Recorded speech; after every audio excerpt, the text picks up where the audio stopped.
Praise the Lord, everybody. Welcome to On Point, the number one Saturday morning Christian-based call-in talk show. We're live, of course, in America, on any smart device at David G. Evans, the number one.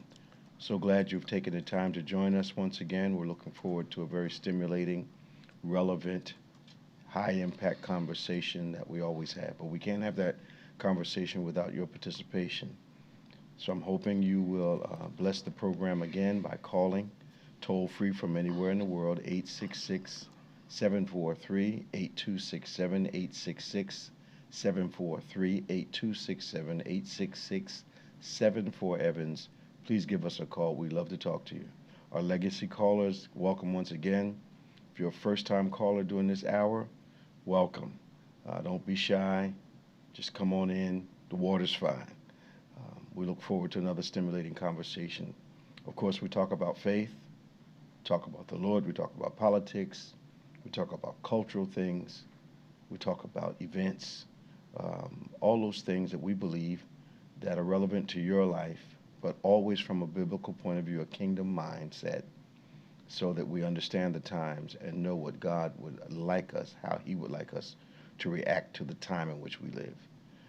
Once again, our numbers, 866-743-8267, 866-743-8267, 866-74 Evans. You can give us a call right now. Joining me once again is our world-famous co-host, Reverend Nicholas A. Smith.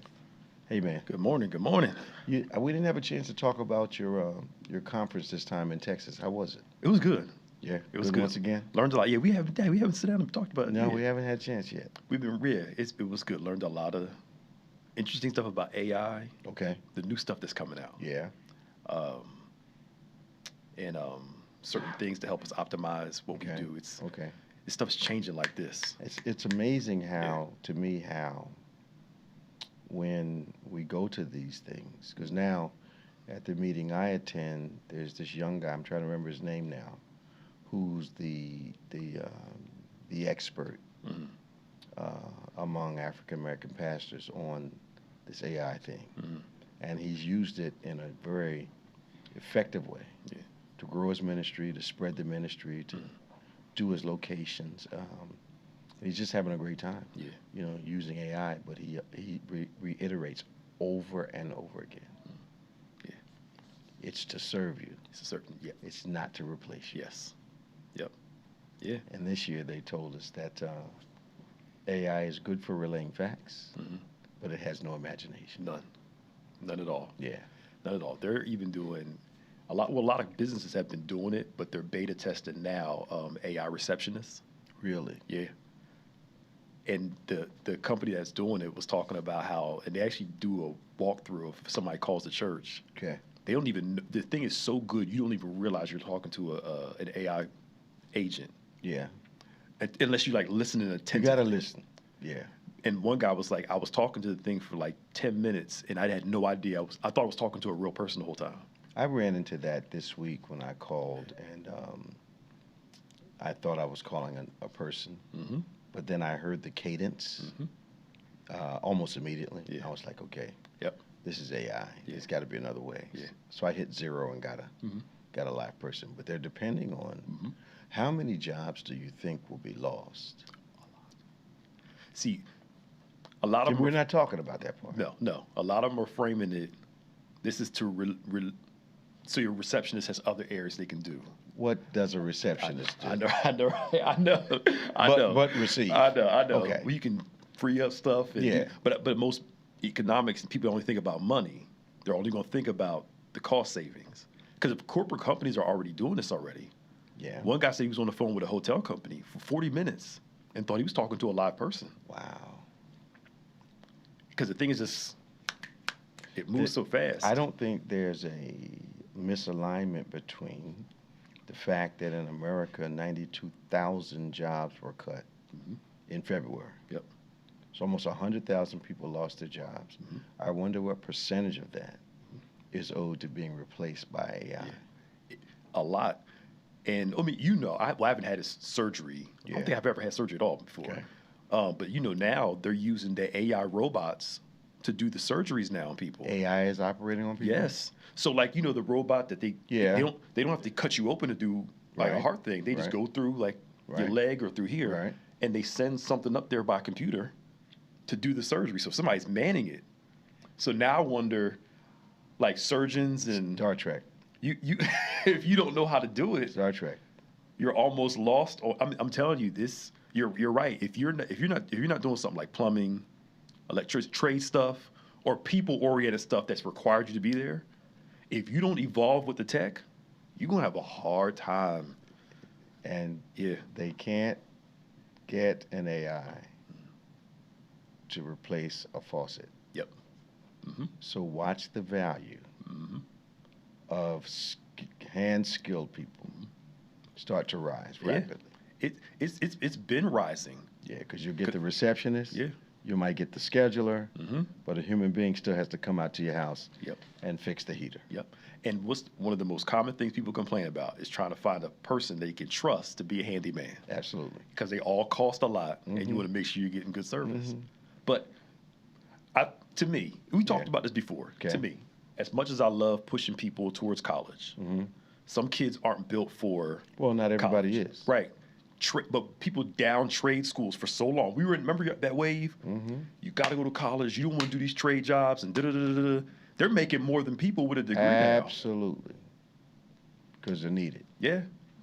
I remember when I was, years ago, in the 90s, when I was trying to evaluate what kind of business did I want to start. And most people thought I was going to do what they call a white-collar job, you know, sitting behind a desk. But I looked, and I said, what kind of service do people need across the board, across company sizes? Yep. And it was janitorial. So I decided, and still is true today, service industries are still going to be major money makers. Yep. Because you can't find a computer to clean up your building.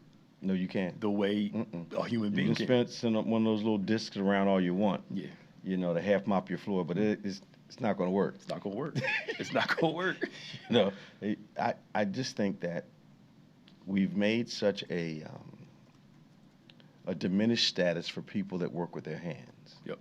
And now we're finding that the very things we need, you might get a computer to talk to you on the phone, but you need a technician to come to your house. There you go. Yep. Yep. Which is why a lot of people are using YouTube to learn how to do stuff themselves. Yep. Yeah. It's amazing, but I'm sure you heard a lot of economists are talking about this very thing. Yep. If you're missing out on these AI stuff and tech stuff, if you're not in a trade job, you're gonna get hurt. You're gonna get hurt. I mean, they're suffering in Hollywood because now AI is writing scripts. Yep. One of my spiritual sons did a song on AI purely. Gave AI the words, told them the kind of feel they wanted. Yep. AI comes up with the music, and the song's doing very well. It is. Yeah. And the only thing he did was write some words. Yep. Another lady did that. Can't even sing. And put it in there, and it created everything. It streamed it all.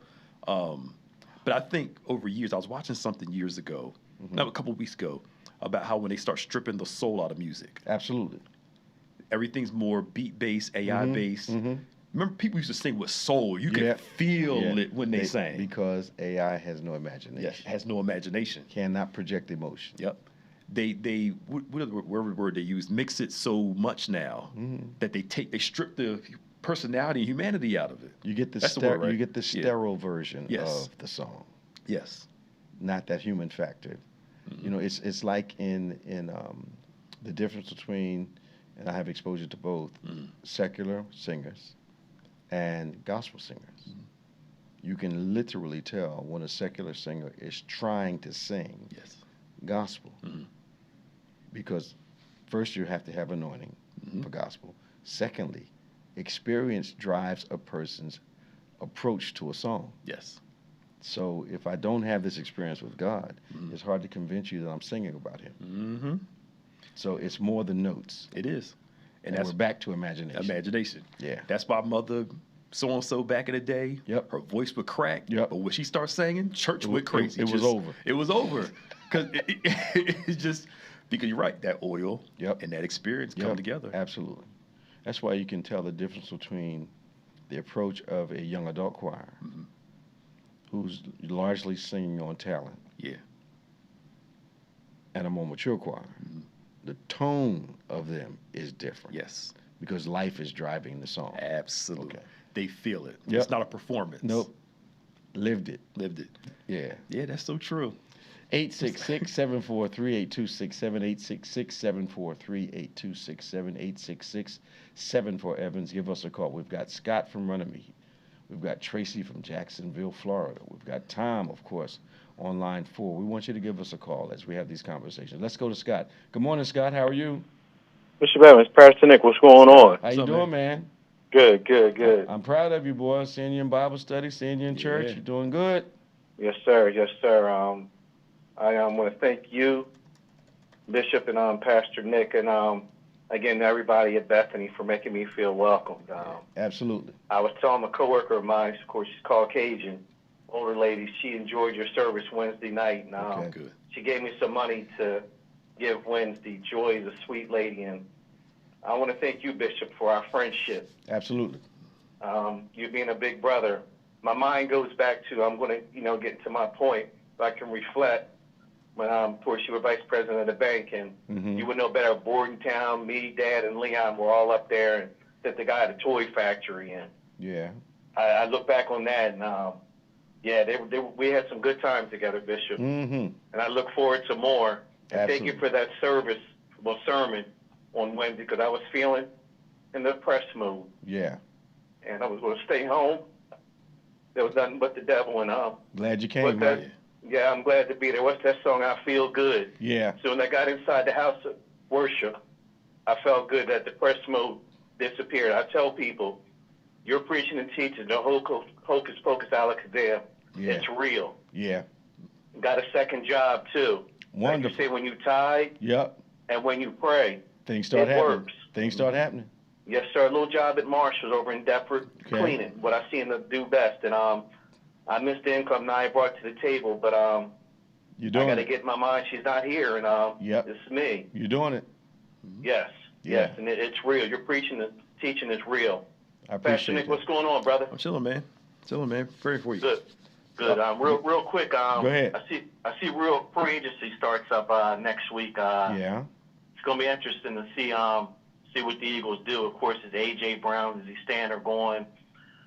That's getting to be a headache, but it's going to be interesting because they got a bunch of holes to fill up, if I'm correct, Pastor Nick. They have a bunch of holes to fill up. How do you feel about that, Pastor Nick, what they're going to do in free agency?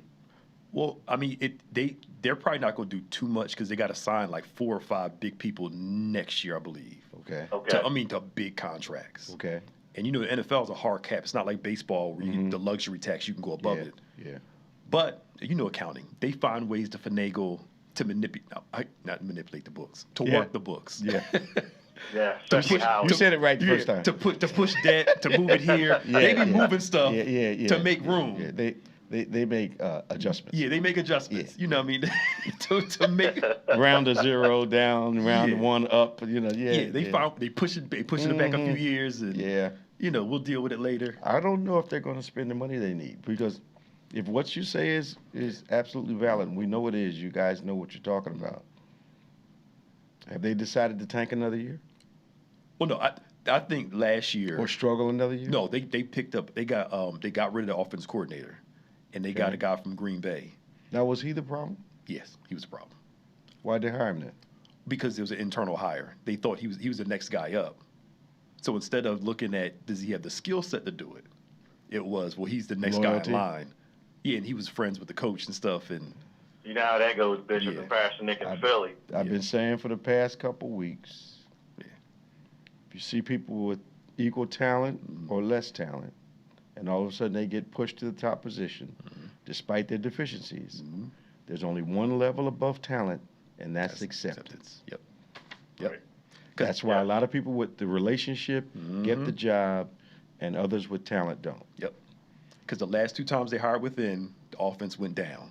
When they hired outside, shot up. Boom. Trying to be loyal. Mm-hmm. Yes, and that gets you where? Well, feelings hurt. That's business. Yeah. But a lot of business is driven on relationships, you guys. It is. Yeah, I believe it. I mean, all of us have worked in outside corporate environments, and you can see the people that their job security is based on the relationship they have with certain levels of the executives in the business, and others who are talented doing their job. Yeah. They're insecure in their job. Well, let me ask you a question. See, maybe this for y'all. The church is my first and only full-time job. Okay. I was in college. Okay, so I've only right. worked part-time. That's right. Not that I'm aware of corporate stuff, but I'm used to us. We love people, and we like people. But some of those people we love and like are not going to get certain positions. Not going to happen. At what point in these corporate world where they do the acceptance thing, do you figure, this person's not good for business, even though I like them, but you say it happens all the time. Why am I going to put somebody in that's going to hurt our productivity just because I like them? Help me out. Help us. I mean, they have good question, preacher. They have to lose a certain amount of money. Okay. Connected with their pick before they're convinced that they can't do it. Number one, you don't want to break the relationship. Number two, you don't want to look like you didn't know what you were doing when hiring. Yeah. But the big deal is, and they're willing to lose certain amounts of money that they wouldn't sacrifice for other people. Okay. Purely based on the relationship. And that's what blows people's minds is they're looking. Yeah. Why so-and-so still got their job? Well, the boss likes it. Boss likes it. Okay. And there's a difference in evaluation. Regular person walking around, a mistake, devastating to the whole business. Another person make the same mistake. Yeah. Okay, we're going to develop you, show you what to do. Yes, that's true. So there's a difference in the application of structure in a corporate environment. Right. One person, we're almost going under because you made that mistake. Yeah. Another person, come on over here. Let me show you how not to make this mistake again. It's like you can always watch how much racism is costing people. Yes. And wonder when it's going to get to the point where I've lost too much money connected with this point of view. Yes. That's the only thing that makes a difference, other than something personal happening to that person. That's true. Absolutely. Interesting. Absolutely. Yeah. And last, real quick, fellas, I watched Reverend Jesse Jackson's funeral in Boyd, the President Barack and Madam Vice President Kamala Harris. What can we say about President Barack? And did he do a good job? I gotta watch it. I heard his speech was phenomenal. Really? What he said. Yeah. Yes. And Vice President Kamala, of course, she said, I told you so, but she said, I'm not going to do it. But pretty much everything she said about, who in the White House, Mr. Trump. Right. But yeah, you guys have to watch. It was President Barack did his thing. That's all I can say. Gentlemen, love you, and see you real soon. All right, man. All right, bye-bye. 866-743-8267, 867-8267 is toll-free. Give us a call. That was Scott from Runnymede. We're going to Tracy in my family's hometown, Jacksonville, Florida. Hi, Tracy. Good morning. How are you? I'm wonderful. Good. How about you all? Good. We're doing good. Welcome to On Point. Yeah. Thank you. So, I'm back with another Bible question. Okay. And this is going to be a deep question. Okay. Okay, so I served in the military, in the Army, in the 80s. And my question was, well, based on the sixth commandment, which is thou shalt not kill or murder, was my joining the Army wrong? Because the wars that are going on now, there are a lot of people being killed and murdered. Okay, obviously that was not the wrong decision. And obviously throughout the Bible, there were wars that military, of course, had to take participation in. And obviously in the Bible, when a country is defending its sovereignty or whatever the case may be, soldiers their job is to defend and to fight. That is obviously not what the Lord is talking about with thou shalt not kill. So the Bible has one illustration after another where God's people have to go into warfare to win a battle. And not at one time do you see God judging them for fighting or defending their country as falling under the commandment of thou shalt not kill. So that raises a very good question, though, Trace. So what does it mean, and what are we talking about? Are we talking about non-military? Are we talking about non-law enforcement? Are we talking about under the scope of a condition where combat fatalities are accepted? We can't be talking about that. Now, if Army participants decide to go into a village and wipe everybody out, they've murdered those people. If a policeman decides he's just going to shoot a person because he doesn't like them, he's murdered that individual. So motive, if you will, spirit of the thing, makes all the difference with God. Okay. So you were okay. Okay. Awesome. Okay. Well, thank you so much. How's things in Jacksonville? Oh, hot. Is it hot? Yeah, it's hot. It's 80 degrees. That ain't hot. That's nice. But it's going to get higher than that. Yeah. In the next for the next 5 days. Do you know if Venus Street still exists in Jacksonville? Venus Street? Venus Street. My great-grandmom, my great-aunt, they all lived on Venus Street. My grandmom was at 1941 Venus, and Aunt Wilhelmina was further down the street, on the same street, on Venus Street in Jacksonville, Florida. Oh, wow. I've never heard of that. That must be on the west side. I don't know, east from west. I was young, but I know it was there. Yeah. Oh, okay. Yes, it still exists. Does it? Okay. Google is your friend. Mm-hmm. Okay. Wonderful. Thank you, Trace. Yeah. Thank you so much. Talk to you soon. All righty. Bye-bye. 866-743-8267. This is On Point, the #1 Saturday morning Christian-based call-in talk show in America, live every Saturday morning from 9 a.m. to 10 a.m. Eastern Standard Time on any smart device at David G. Evans, the #1. We're going to Tom, Fort Lauderdale. Hey, Tom. Good morning, Bishop. How you doing, Pastor? Hey, welcome once again, bro. Hey, you said the name Wilhelmina. Man, I haven't heard that name in a long time. You don't hear that anymore. Yeah, you don't. What name? Wilhelmina. You don't hear names like that no more. Aunt Wilhelmina. Yeah. She was mean as heck, but she was mine. She was mean as heck and cheap. Aunt Wilhelmina. Lord have mercy. Everybody's got a few of them. Asking about corporate, something about the offensive coordinator. Yeah. We used to have a word called, not word, but a statement. The dude reached his level of incompetence. Right. Wow. He may have been good at something else. Absolutely. You put him in a spot where it's a little too much. They do that in corporate life all the time. They keep promoting you till you're ineffective. Wow. Yeah, so, and Bishop, first caller took part of my hay.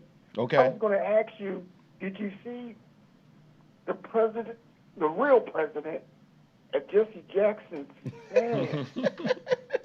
He ripped, I'm not going to say who he ripped, but he ripped somebody without saying the name. Okay. And it was, he did a great job. Man, that dude is so sharp. He's so missed, man. Well, you know, he's been considered, I believe, one of the best, if not the best, speech representations in the Democratic Party and in politics. When he was running for president, before he was president, he was excellent. Got to be president, he's excellent. His intelligence and his education, his classic education is very evident. You know, his wife is, you know, also great at public presentation. And, you know, the contrast is so stark. Mm-hmm. Yeah. Between him and other presidents I think about President Bush, the younger one. You know, he wasn't good at all. But also at the same time, it's obvious to me that with all those qualifications that President Obama possesses, there still was criticism of him and it didn't come down to his education, his experience, his political ability, especially when we look contrasting now. He had all the boxes. Race is a factor in this thing. Yep. I mean, he was a family guy. You know, there wasn't 3 baby mamas on the platform when he was up there, and 12 kids and stuff. So, I mean, he was the anti-stereotype that people like to label. Yep. And he was president of the United States, and people just ought to give him his credit. Yep. There are reports, and I'm sure it's true, that our current president still has a little angst because he's not as popular as President Obama. Well, I think, and which is why he's trying to do all the. Well, I mean, he wouldn't move in the White House until they quote unquote cleaned it. Like the White House was not clean. Right. Thank you. But this divisiveness we have in our nation is going to continue to be a problem for us. Yep. Yeah, I think it eats him alive that his popularity is not that. Well, he has everything going for him that he doesn't. I mean, he started attacking colleges, Ivy League colleges, because he couldn't get in on his own merit. You know, so but I think that you, quote unquote, don't have to go to college to be wise. You don't have to go to college to be brilliant. Your education or lack of it will limit certain arenas that you're not brilliant in, especially if you don't educate yourself, read up on things, study up on things. You know, not everybody's cut out for college, but that does not mean you're unintelligent or can't gain knowledge. But you have to have a thirst for it. So you have to first admit, okay, I don't have this formal education, but I can start reading up on this subject and bring my expertise up. Absolutely. And in a world of endless exposure to knowledge, you almost have no excuse now for not knowing something. That's true. That's true. Problem with social media and AI is teaching a generation how not to think. Yep. And going with false information, because AI only gives you back what you put in there. Absolutely. The information could be totally wrong. Absolutely. But that's another thing we were talking about down there too, about how when I was in Dallas, how people are more willing to go to ChatGPT or Claude or whatever and say, I'm depressed. How do I deal with my depression? They won't call a person, but they'll go on AI to figure out an answer. And I'm like, a quick answer, no exposure of your condition. And no help with emotional content. Yes. And you wonder why you're still depressed, because you're talking to something that can't feel you. Okay. No imagination. One question I haven't heard you talk about yet. That's Pam Bondi. Pam Bondi, yes. Is she fired next? She's fired, and Bondi got fired? She got fired? Yeah. You mean when? She got fired yesterday. Really? I thought Noam got fired. I'm sorry. Okay. I was like, okay. We're used to good information on OnPointe, man. I'm sorry. Come on, Tom. It's me. But the amount of money she spent on, not on her advertising alone, on the planes. What did she spend on planes? She was on her third plane at over $300 million, and and it was funny because the Republican senator asking her this question, and I think that's probably why she got fired. He said, you bought your third plane, and you said it was to transport prisoners, but it has a private bedroom, bath, and only has like 8 seats on board. So how are you going to take this, jumbo jet for prisoners? It sounds more like your personal transportation. And I mean, they ate her up the other day. Even the personal ads, how they were tied to her husband and her best friends. $220 million contract to do those ad campaigns for DHS. That's how much she got. And that's what they're saying. Is her ex-husband, somebody she knows owns one of the companies. Yeah. Wow. But I guess maybe she figured, I'm watching all this corruption happen. Yeah. So I can do it too. Mm-hmm. But there's certain sections of our cultures in America that realize you can't do what they do. Yep. Mm-hmm. Isn't she from Hawaii? I am. Let me see. Is that where Noam's from, Hawaii? Well, she was governor of Oklahoma, one of the western states. So she's from South Dakota. She's from South Dakota? Yeah. She looks a little ethnic to me. She does. Yeah. She looks, yeah. But he finally let her go because she went too far? Yeah. Or he didn't give her permission to go that far? Well, I think that's what they're arguing over. Yeah. I think when the Republican senator asked her who approved this, and she said Trump, and he said, defending Trump, of course, I don't believe the president would approve all of these things. Why not? Doing. You got a Jeff from Qatar. What are you talking about? Mm-hmm. I think he did approve it, but she wasn't supposed to say it. Yep. People are they're being paid through Bitcoins and stuff. Yeah. I mean, come on. Mm-hmm.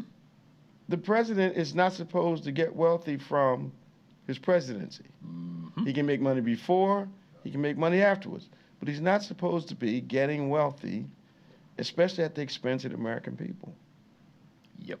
So we don't have money for Social Security. We don't have money for medical benefits, but we have money for $200 million worth of jets and advertising. Yep. It doesn't make any sense. None at all. What is the base saying about this? Are they reacting at all? I notice they get quiet when this kind of stuff happens. They're not saying anything. Okay. Yeah. Because it hasn't cost enough. Quiet, but nope. I think it's woken up a lot of Democrats because every election that's happening in blue areas seem to be, in red areas are turning blue. Speaking of which, Tom, now that Jasmine Crockett lost that race, what does she do now? Well, she gave up Freddie Haynes has her spot now.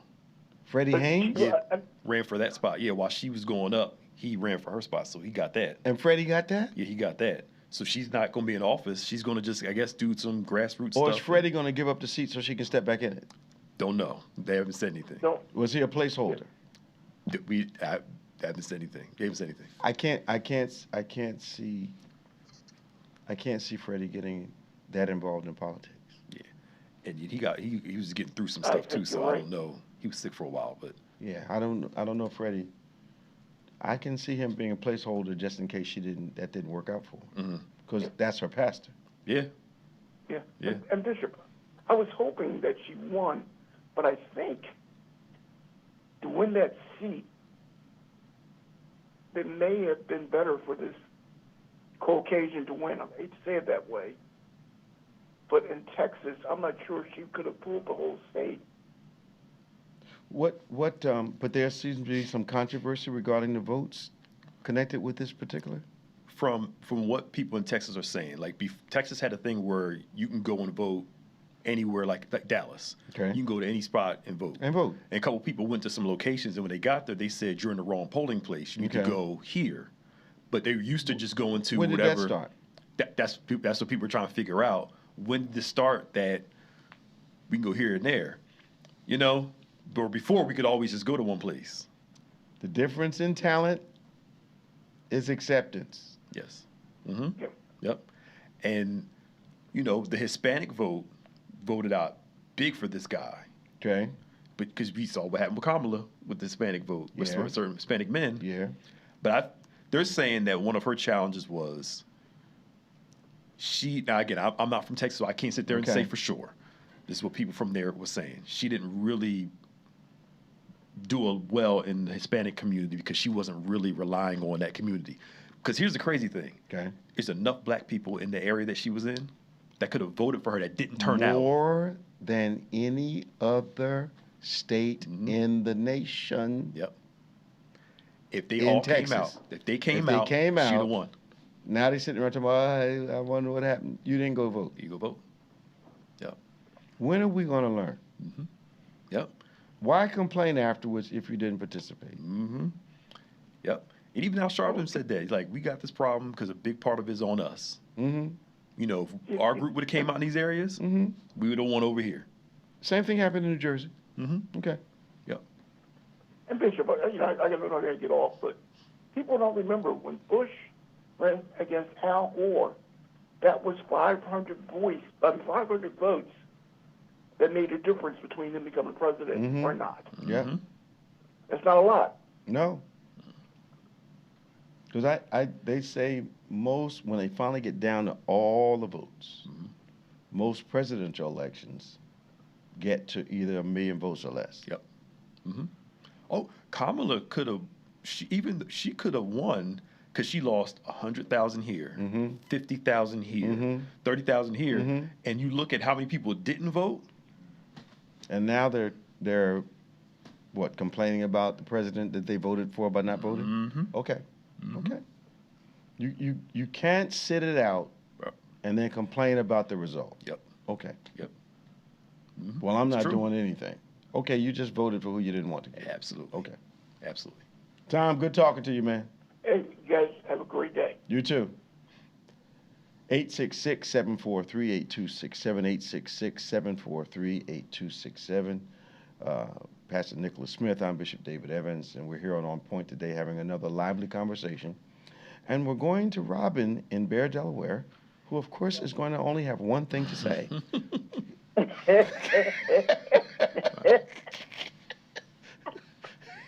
Well, good morning, Bishop and Pastor. Hi. Hello, Robin. How are you? Welcome, welcome, welcome.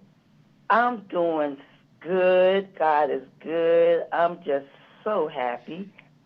And I just want to give you and Pastor Nick, Pastor Prescott, and Reverend Tiffany your flowers, because, Bishop, if it wasn't for you teaching the way you do, Pastor Nick as well, seeing all the young people coming up, giving their lives to Christ, I'm just so thankful. I mean, God knew what he was doing when he had me to come to Bethany.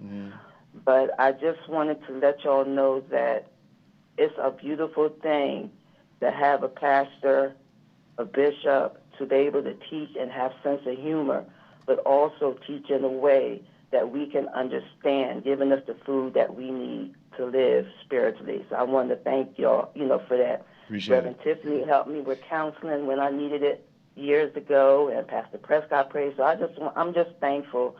But I just wanted to let you know I tried something after the first fast from New Year's.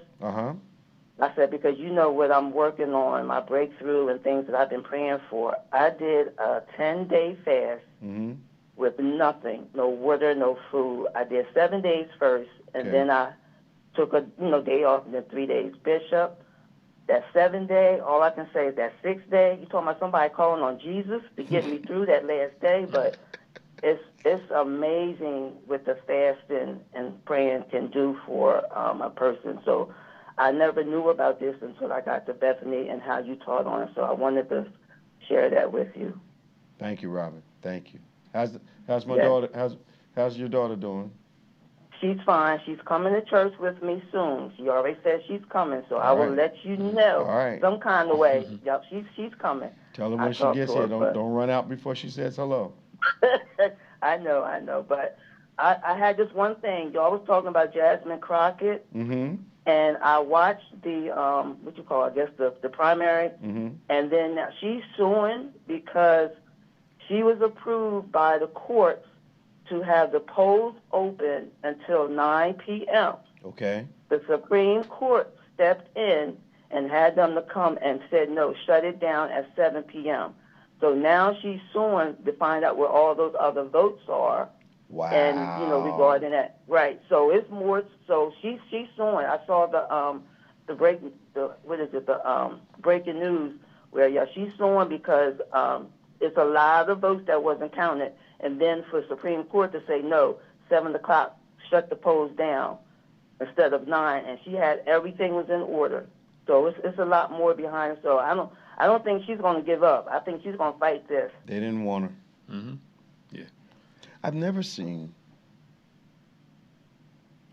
a Supreme Court like this one. Yeah. Who makes decisions that are against Americans' rights. Mm-hmm. That we got to change their name from the Supremes to the Drifters or something. But now, Rob, was that the state Supreme Court? Because I think that was the state Supreme Court of Texas. State Supreme Court, right?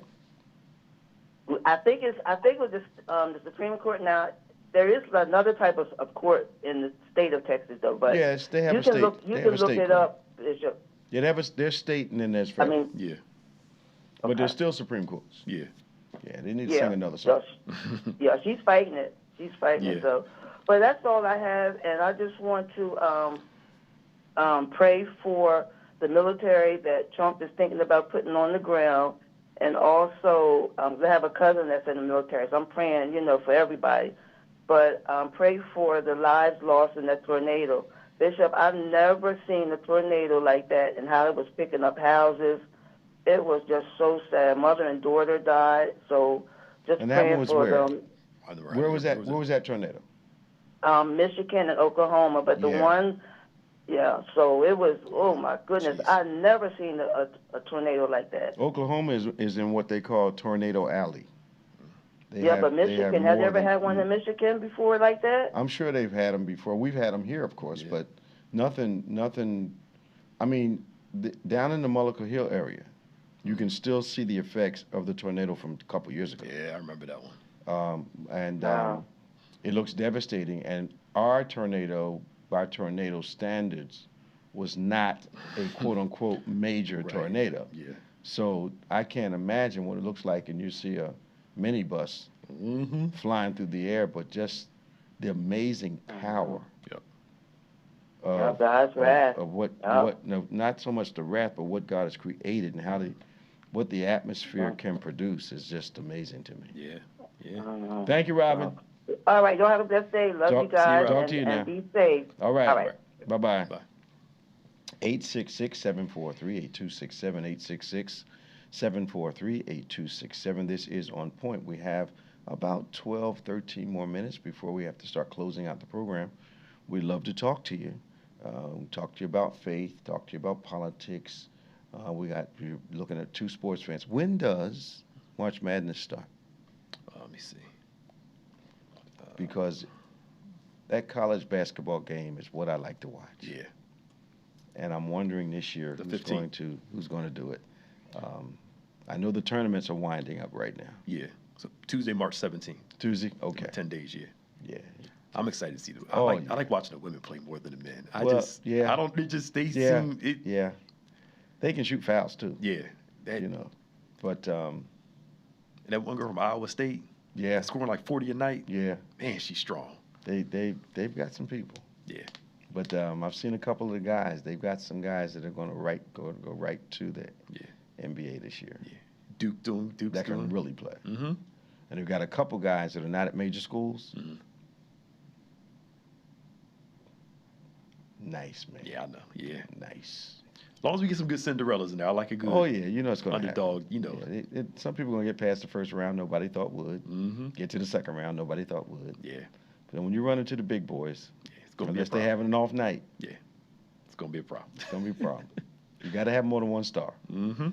Yeah, just like the NBA. Yeah, you have to. Got to have more than one star. That's true. Yeah, you got to. Come on, give us a call, 866-743-8267, 866-743-8267. I did not see the State of the Union, and I haven't been able to talk to anyone who has seen it, but I got something else in my mind. I'm not quite understanding. If someone looks in the direction of the U.S. with hostility, or someone looks in the direction of Israel with hostility, we react very strongly. Mm-hmm. When did it become permissible for us to just arbitrarily decide to bomb or invade other countries without congressional approval And why aren't all of our congresspeople, why isn't their hair on fire? What is this silence? So now we can invade whoever we want to invade based on one person's like or dislike? I'm starting to feel like I know every major conflict has a monetary piece to it. I get it. Somebody makes money, either through the equipment or whatever. It's either oil in the ground or reconstruction. Somebody's making money. But I don't understand how a war either is as a distraction or for 2 or 3 individuals to make money. And the American taxpayer fund the bill for the war. We don't have money, quote unquote. We can't buy eggs, quote unquote. Gas is crazy, quote unquote. But I can spend $50 billion a day bombing somebody else? Okay. I just need to know. No. I understand in the world of politics, it's called a good use of funds. But here's my issue. If I'm willing to spend, let's be conservative, $100 million a day fighting somebody. Should we have homeless people and people that can't eat in this country? If I can find money to fight, why can't I find money to feed? That's my problem. I agree. I agree. Okay. As you say, but good use of funds. Where there's an American interest financially, territorially, power-wise, we'll spend millions and billions to do that. But people on the street, it's America. You should be able to pick yourself up. Ain't got no boots. Unbelievable. The bootstrap thing. You know what I'm talking about. The boots never existed for some people. But we'll give boots to the country that we bombed. Yes. So not only will we spend $100 million a day fighting you, but we'll spend $100 billion rebuilding you. Somebody's making money. Absolutely. Okay. Absolutely. And willing to sacrifice lives, American lives also, sacrifice lives, as well as tell the American people this is necessary and you have to pay for it. And the president came out and said it's going to cost American lives. And he just kind of matter-of-factly said it. I know it's going to raise prices I see his son's not going. Thank you. Exactly. Now,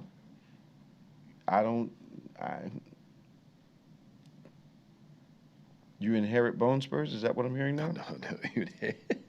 Okay. It's genetically passed down. So bone spurs? Right, it's bone spurs. Okay. All right. I know. So Miss Nome is fired. She stepped over a line that's constantly been moving? Yeah. Okay. Yes. And is she snapping now? I think they're trying to move her to another position. They're trying to move her to another position. What would that be? I can't remember the name of it, but that's what word on the street is. But we'll see what happens actually. So the problem was I'm having trouble getting my head around this. She overspent? Is that what's the problem? Yeah, she came out on a congressional thing and said she spent X, Y, and Z on this. Yeah. Answer the question. And Trump said, I didn't give her approval to do that. And she said, basically, they knew. So that there's no way she did that without them knowing. Yeah. Especially $220 million. But they've decided to sacrifice her. Yep. Trying to appease his base. Yes. Yeah. We're saving money by firing her. She's dispensable. Makes no sense to me. So the Supreme Court decides to rule against the president's tariffs. At the same time, Trump announces a 10% global tariff. Just completely ignores them. And now the Supreme Court has decided that some of the companies need to be paid back. Which they're probably not going to get that reimbursement back. So do the corporate guys still stay behind him with this? That's the other question. Okay. Yeah. So we're talking billions.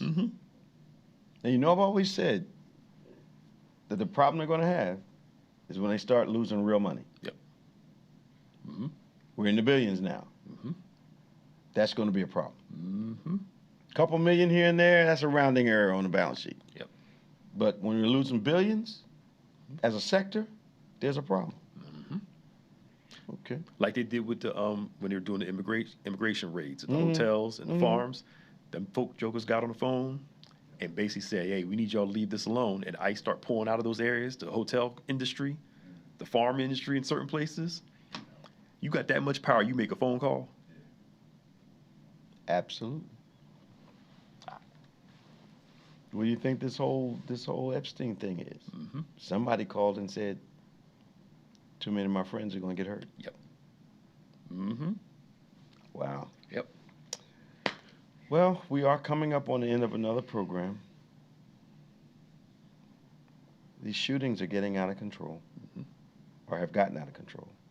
I have to look and see what the Clintons had to say. Yeah. They said they did good, of course. In the testimony. Oh, yeah. I need to see. Well, tomorrow is Sunday, of course, and we are just excited about what the Lord is going to do. Always, remember that we have an 8 a.m. virtual service that we invite you to join in, but you don't want to miss our 11 a.m. live service here in the sanctuary. Get in your car. Take a trip down to see us. I always say I drove further to get into trouble. So God will bless your effort. Come to see us. Come and participate in what God is doing. Now, tomorrow we're going on the road. We'll be in Plainfield, New Jersey at Visions of God Church at 4 o'clock service. Going to see Pastor Dean and that church family as they help celebrate. We help them celebrate. Those of you that go to our church and those of you that are connected to our church, either virtually or simply because you feel as though God has connected you with us, we're in our Let God Challenge. And the premise behind the Let God Challenge is this: God has promised to do certain things for his children. And if we are not receiving those things, it's based on our decision. So what we need to do is let God do what God has committed himself to do and what he's promised us he's going to do. So we're committing to give God time. We're coming to church. We're coming to Bible study. We're using our abilities to support the work of the ministry, making sure that we're good witnesses. But also, we're becoming biblical stewards. That's good stewards of God's people, good stewards of God's gifts, and good stewards of God's resources. So you want to get involved in the Let God Challenge. The testimonies coming in have been incredible as people are watching God move now that they've decided to let him move in their lives. The other thing that's really going on that's great, we had I Love My New Home event during February, which was our Love God month. And amazingly, the approvals have started to roll in. People are positioned now to get their new homes. So you want to be a part of these great events that God is doing here at Bethany Church. Now, if you need some news updates, you want to find out what's going on around the plaza, that's what we call our location, you're going to text BBC News to 28950. Now, everybody needs some kind of spiritual inspiration during the week. Suppose you hit a little bump and you need some encouraging words. You just text BBC Elevate, just like it sounds, to 28950 to get some spiritual inspiration. Now, if you have a prayer need, we love praying with people. Send your prayer requests to prayer@go2bethany.com. We'd love to join, touch, and agree with you in prayer and watch God move on the desires of our hearts. Now, there is something you can subscribe to. Doesn't cost you anything. David G. Evans 1 and BBC of NJ on YouTube. David G. Evans 1 and BBC of NJ on YouTube. So you can subscribe to that. Doesn't cost you a thing. Helps us with the exposure, algorithm, all those good things. You can be a part of what we're trying to do. Also, you want to subscribe to our podcast platforms, DGEMS and On Pointe. For Pastor Nicholas Smith, for all of our technical staff today who has done a wonderful job once again. We are in a mighty move of God here at Bethany Church. People of all generations, all ethnicities are being born again. People are getting involved. Classes are swelling. It's the place to be. We want to see you here. Pastor Nicholas A. Smith, I'm Bishop David G. Evans. I want you to remember this: faith acts like a thing is so, even when it's not so, that it might be so. God bless you, and we'll see you next time on Pointe.